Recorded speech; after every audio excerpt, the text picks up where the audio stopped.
అందరికీ నమస్కారం. 10వ తరగతి చదివే విద్యార్థులందరికీ నా శుభాకాంక్షలు. మారిన కొత్త సిలబస్ ప్రకారం తెలుగు సబ్జెక్ట్ నందు తెలుగు పాఠ్యపుస్తకంలో ఉన్న మొదటి పాఠం ప్రత్యక్ష దైవాలు.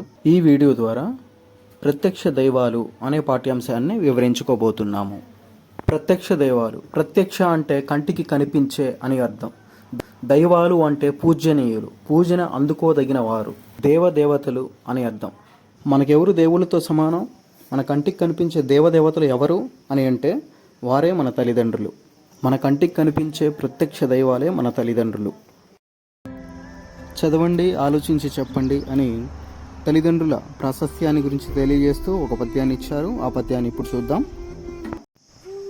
తల్లిదండ్రి మీద దయలేని పుత్రుండు, పుట్టనేమి వాడు గిట్టనేమి, పుట్టలోన చెదలు పుట్టదా గిట్టదా, విశ్వధాభిరామ వినురవేమా. ఈ పద్యానికి తాత్పర్యం, తల్లిదండ్రి మీద దయచూపని పుత్రుడు పుట్టినా ఒకటే, మరణించినా ఒకటే. అది ఎలాగంటే, చెదపురుగులు పుట్టలోనే పుట్టి పుట్టలోనే మరణిస్తాయి. వాటి వల్ల ఎవరికీ ఉపయోగం ఉండదు. తల్లిదండ్రి మీద దయచూపని పుత్రుడు కూడా చెదపురుగుతో సమానం, ఎవరికీ ఉపయోగపడడు. అతడు ఉన్నా ఒకటే, మరణించినా ఒకటే అని తాత్పర్యం. ఇక మన కింద కొన్ని ప్రశ్నలు అడగబడ్డాయి. ఆ ప్రశ్నలో మొదటి ప్రశ్న, పుత్రులు ఎవరి మీద దయ కలిగి ఉండాలి? పుత్రుడు తల్లిదండ్రుల మీద దయ కలిగి ఉండాలి. రెండవ ప్రశ్న, కవి చెదపురుగులతో ఎవరిని పోల్చాడు, ఎందుకు?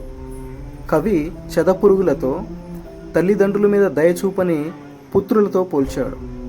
ఎందుకు అంటే, చెదపురుగు ఎలాగైతే నిరుపయోగంగా ఉంటుందో తల్లిదండ్రుల పట్ల దయచూపని పుత్రుడు కూడా అంతే నిరుపయోగం. అందుకని చెదపురుగులతో పుత్రుల్ని పోల్చాడు. మూడవ ప్రశ్న, తల్లిదండ్రుల సేవలో తరించిన మహనీయుల పేర్లు చెప్పండి. తల్లిదండ్రుల సేవలో తరించిన మహనీయుల పేర్లు మచ్చుకి, శ్రీరాముడు, శ్రవణకుమారుడు. ఈ పాఠ్యభాగ ఉద్దేశం, లోకంలో కంటికి కనిపించే దేవతల అమ్మానాన్నలు, వారిని ఎల్లప్పుడూ సేవించడమే ధర్మాలన్నింటిలో ఉత్తమ ధర్మం. ఆ ధర్మాన్ని అనుసరించాలని విద్యార్థులకు తెలియజెప్పడమే ఈ పాఠం యొక్క ప్రధాన ఉద్దేశం. నేపథ్యం, కలుసుకుని విద్యాభ్యాసం ముగిసినట్లు వారి యొక్క గురువు ప్రకటిస్తాడు. గృహస్థాశ్రమం స్వీకరించి తల్లిదండ్రులను సేవించమని చెబుతాడు.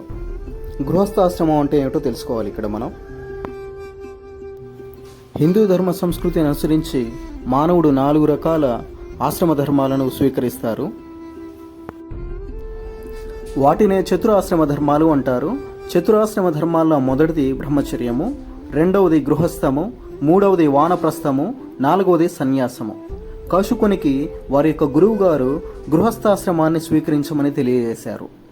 గృహస్థాశ్రమం అంటే గృహస్థునకు ఏకపత్ని వ్రతము, తల్లిదండ్రుల సేవ, అతిథి సత్కారము, ధర్మ సంతానము, ఆచార నిర్వహణము, అనాథల యందు ఆదరణ, బీదలకు సహకారము, ఈ అంశాలన్నీ ప్రధానంగా తన జీవితంలో అన్వయించుకొని జీవించడమే గృహస్థాశ్రమము అంటారు.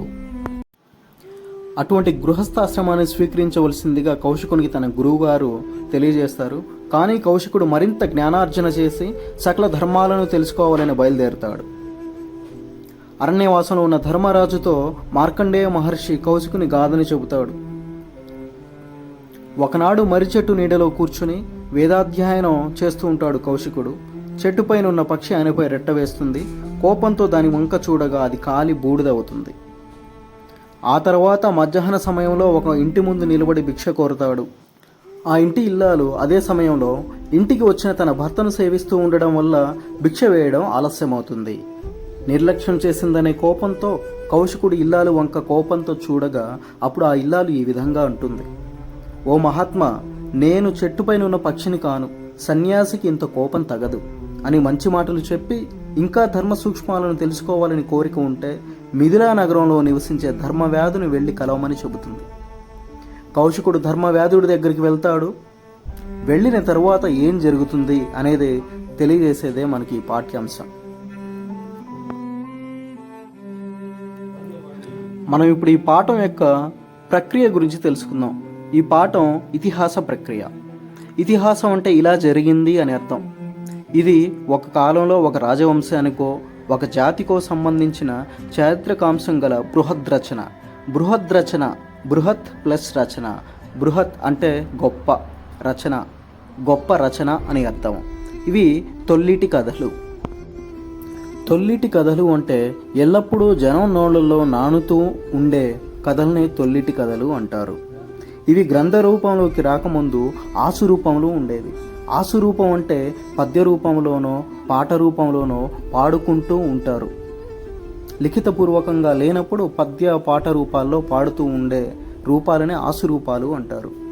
ఈ ఇతిహాసాలు చతుర్విధ పురుషార్థాలు. చతుర్విధ పురుషార్థాలు అనగా ధర్మార్థ కామ మోక్షాలు. వాటితో పాటు ఉపదేశాలు, పూర్వ వృత్తాంత కథలతో కూడి ఉంటాయి. ఇతిహాసాలలో కథాకథనానికి ప్రాధాన్యం ఉంటుంది. మన దేశానికి ఉన్న మహా గొప్ప ఇతిహాసాలు రెండు, అవి రామాయణం, మహాభారతం. ఇక ఈ పాఠ్యభాగ కవి ఎర్రనామాత్యుల గురించి సూక్ష్మంగా తెలుసుకుందాం. పేరు ఎర్రనామాత్యులు లేదా ఎర్రన. వీరి తల్లిదండ్రులు పోతమాంబిక, సూరనార్యులు. వీరు ప్రోలయ వేమారెడ్డి ఆస్థాన కవిగా ఉండేవారు. వీరి రచనా శైలి సూక్తి వైచిత్రి. సూక్తిని ప్రబోధిస్తూనే చిత్ర విచిత్రమైన పద విన్యాసాలతో వీరి రచనా శైలి ఉండేది. వీరు కవిత్రయంలో మూడవ వారు. నన్నయ్య భట్టు, తిక్కనామాత్యులు, ఎర్రనామాత్యులు. 18 పర్వాలు గల మహాభారతంలో నన్నయ్య భట్టు 2.5 పర్వాలు, 15 పర్వాలు తిక్కనామాత్యులు.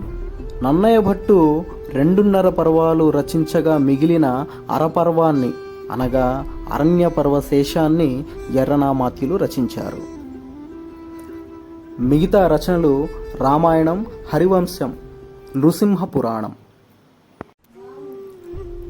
వీరి యొక్క బిరుదులు శంభుదాసుడు, ప్రబంధ పరమేశ్వరుడు. అంటే ఈయన ప్రబంధాలకు ప్రసిద్ధి కాబట్టి ప్రబంధ పరమేశ్వరుడు అనే బిరుదు వచ్చింది. శంభువుకి దాసుడు అంటే శివభక్తుడు కనుక ఆయన పేరు మీదుగా శంభుదాసుడు అనేటటువంటి బిరుదును అందుకున్నారు. వీరు 14వ శతాబ్దం ప్రథమార్ధంలో జీవించారని ప్రతీతి. వీరు ప్రకాశం జిల్లా కందుకూరు సమీపంలో గల గుడ్లూరు గ్రామంలో జన్మించారు.